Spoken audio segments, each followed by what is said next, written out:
Пані та панове, мене звати Ladies and gentlemen, I'm Ivanchenko.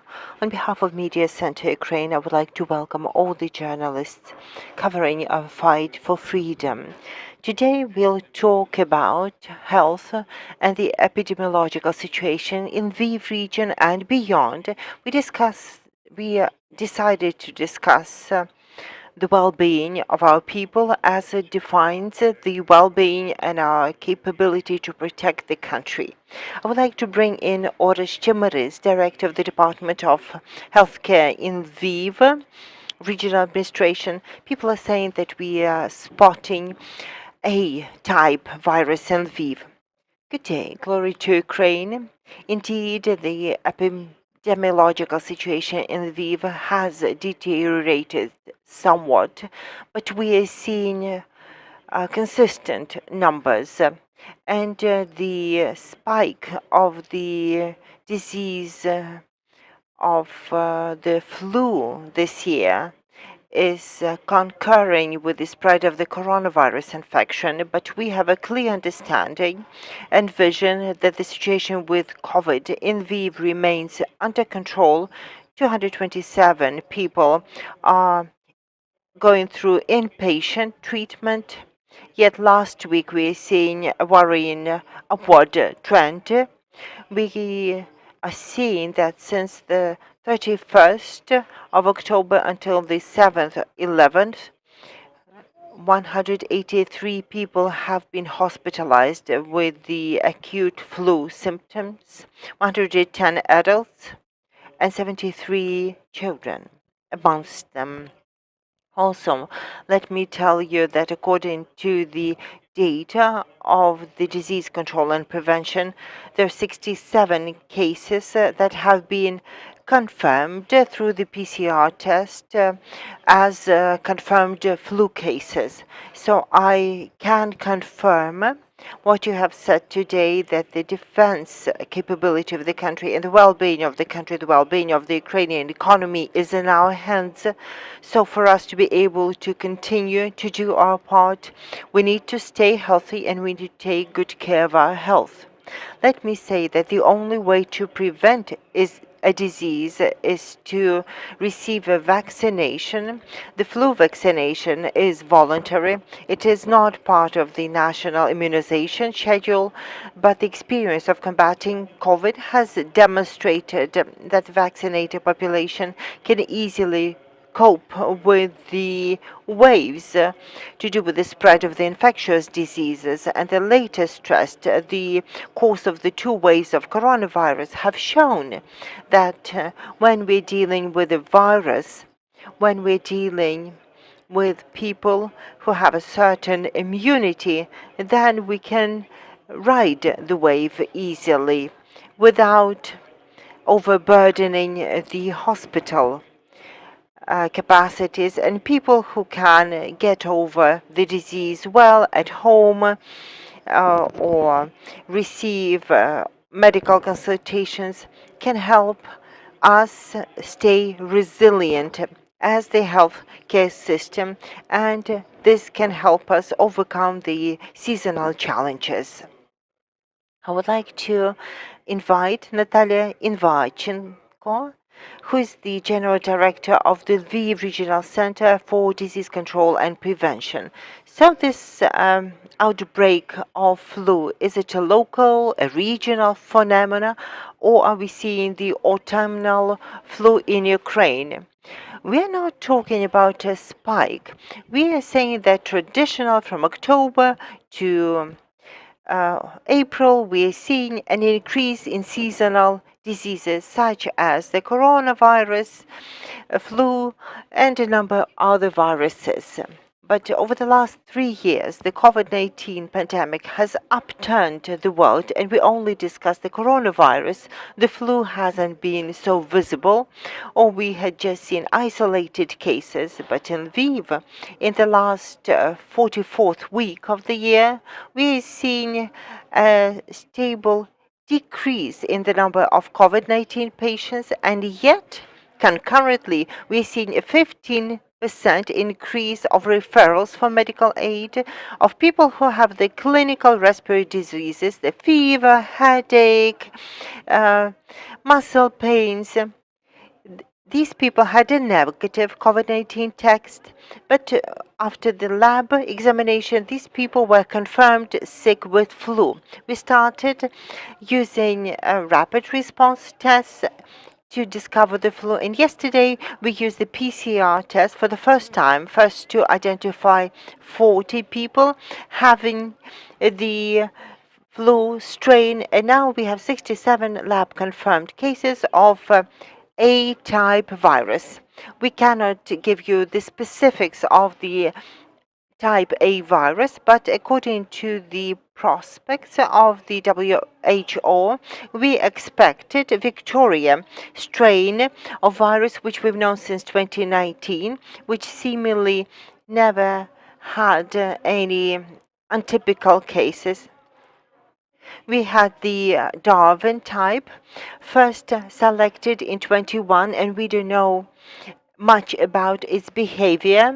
Then B, Austria virus, which was also identified in 21. There's isn't much we can say about it. And the fourth B type package, which we've known for the last 9 years. So all the vaccine manufactured for this epidemiological season of 22-23 will protect you against the 4 strains of the flu virus, which will be in circulation in this epidemiological season. What is the danger? We seem to be forgetting that flu can be a deadly disease with the coronavirus. So what should we look out for? Since September, we've seen a decline of the morbidity in COVID-19. We wouldn't like to see a spread of the flu amongst the people in the Lviv region. The most vulnerable people are children up to the age of 5 years of age, pregnant women, people with diabetes, obesity, chronic diseases of the respiratory and cardiovascular systems. So these people are encouraged to protect themselves by immunizing themselves if they feel a fever, if they run a headache, feel muscle aches, feel nausea. They should stay home, report it to their family doctor, and follow the recommendations of the family doctor. But we have the vaccine, and we still have the time to use it, as within 40 days after immunization, the immunity will be shaped. So please don't wait out. Some may have an easy course of disease, and some may have complications, and unfortunately, flu can also take human lives. What are our capacities in terms of immunization? As of today, the pharmacies have vaccine in stock, JC flu. It's a 4-component vaccine capable of protecting all who'd like to be vaccinated for the flu virus. Also, as of today, and in the next few days, we are expecting to receive centralized shipments from the Ministry of Healthcare of more flu vaccine that will be used for the people who have the additional risk factors. So to recap, I would like to confirm what Nataliia was saying, that we're seeing a decline in COVID cases, but we have to be prepared for the next wave of the flu virus. So we are urging everyone to vaccinate. If you're seeing the first symptoms of the acute respiratory distress, to stay home in order not to spread the virus in your workplaces, but to recover well and go back to the workplaces fully recovered. Ukrainians are finding themselves in different countries because of the war. Will people be able to get vaccinations abroad? The vaccines are effective no matter where people are immunized.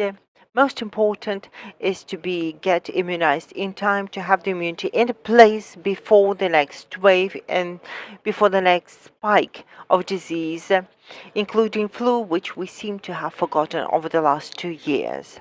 Going back to coronavirus, what is the situation like right now? Do you have a longer-term projection about this disease? We have learned to cope with coronavirus. So what are we to do now? The experience of the last two waves has shown that we know now how to cope with the coronavirus. In Lviv, the experience of the spike we've seen in August and September has shown a limited number of COVID cases. We are also seeing a number of people who need inpatient treatment, who have received inpatient treatment.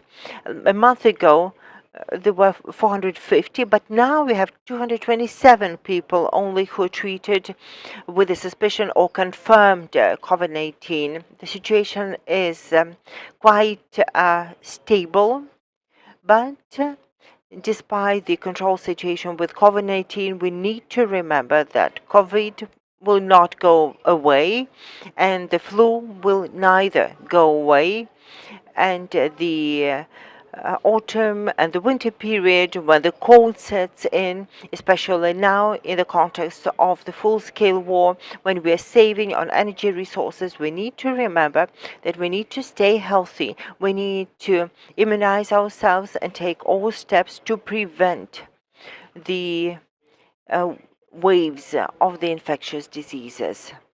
And I have the last question to you, and any of you can take it. Currently, we must have drawn conclusions of the way the war has affected the well-being and health of the people. The rolling blackouts, the interrupted delivery of the heating and other essential services must have had an impact. Would you share your observations or your takeaways? How has the war afflicted the health of the Ukrainians? I would like to talk about the infectious diseases for my part. With the beginning of the war, we expected a number of outbreaks. We knew that the people would be displaced. Not all may be able to follow the hygienic regulations. Not all the sick people will be isolated because of the consistent operation of the Department for Health, the Department for Disease Control Prevention, Department of Education, the local government, of all the people in Lviv. We have managed to prevent outbreaks with just the background level of mobility we had before the war. Secondly, I need to say that Ukrainians are people who are strong and determined, who have mobilized their spiritual and physical powers. People who had chronic diseases try hard to help others, help the army, help the displaced people, often forgetting their diseases. So as for infectious diseases, they have remained at the background pre-war level. And I would also like to add to what my colleague is saying. This result that Nataliia has reported would not have happened without the consolidation, without the cohesion and high awareness of the people in Lviv region, who from the very first days of war, despite the uncertainty, have been able to prevent the spread of the infectious diseases, and the war has transformed us and is now posing new challenges before us, challenges to do with our mental health, and the mental health and the psychological resilience and stability have been challenged by war, and we'll have to live with that for dozens of years to come. The Russian attacks on our energy infrastructure and civilian infrastructure create additional risks for the health of the people. Certainly they do. Any attacks cause fear, cause anxiety, and that can result in the suppression of the immunity and negatively affect the health. But Ukrainians are resilient. Ukrainians are indomitable. We are optimistic to the core, and we know that we shall prevail. We talked to Orest Chemerys, Director of the Department of Healthcare, and Nataliia Ivanchenko, the Lviv Regional Center for Disease